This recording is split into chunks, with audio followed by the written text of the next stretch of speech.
Guys, I'm David here. Just thought I'd touch base and have a bit of a check-in. And a lot of you have known me for a long time, and some of you I've worked with over the time. And as you know, I've had a bit of a hiatus over the last 5 years, but I've certainly been keeping my hand in the game and keeping things. Still only working with a lot of my older clients and just referrals. But I've decided to come back in and get a bit more active again, just because I've never seen anything like this. Certainly, since I've been around. I've been watching the market for 30 years.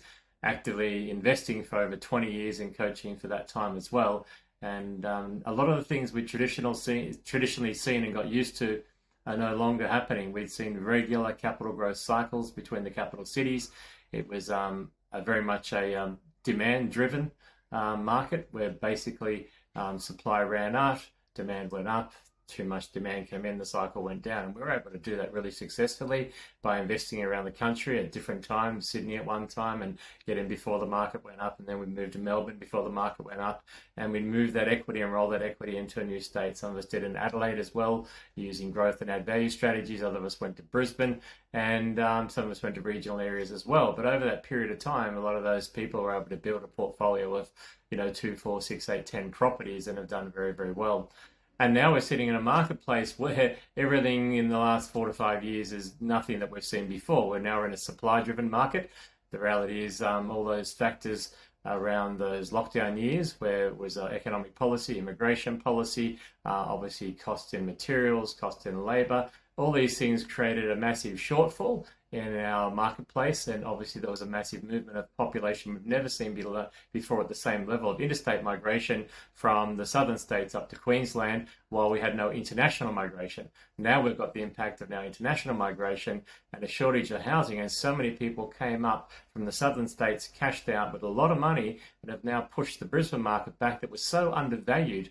You can almost buy 2 properties in Brisbane for 1 in Sydney and 1.5 for in Melbourne. And now literally it's almost at the Melbourne prices, and it's still going. And so many people bought literally existing investment properties in Queensland, Brisbane, Gold Coast, Sunshine, Southeast Queensland. And now there was less stock in the market because they got converted to homes. There was very little constructions for that period. And as we know, the cost to build has almost doubled as well. So now we've got a period of time where we traditionally see a big drop after the top of a boom, where the market would go up. We'd get in at 6 o'clock or 5 o'clock, do our ad days at 7 or 8 o'clock, and usually roll our equity out at 9 or 10 and go to another property. Now we're seeing, and we usually see the top of the market hit, the market would collapse by 8 to 10%. Those people who got in that didn't know what they were doing, got in at the last minute, at 10 o'clock made some money to 11, pretty much lost it all at 12 or 1, and they'd be sitting there as oversupply came into the market. Interest rates would go up and rents would drop. And at the moment, we've got interest rates back up to a normal level. So that's actually normal for those that have been in the game and never had the expectation they'd stay at 3% forever. But we've never seen rents stay at this position where the rents are going up off the top of a balloon because it's supply driven.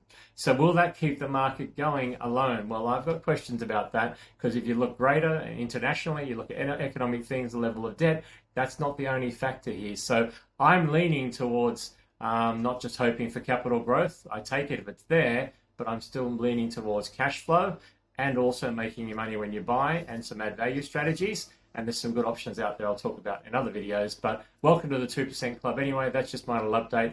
I'm going to focus on putting as much good quality content in here. And feel free to share. I want to bring in some other good quality experts to come and share and give us advice in some of those other specialized areas around finance and accounting and things as well. But shoot me a message if you've got any questions. Happy to connect, and welcome.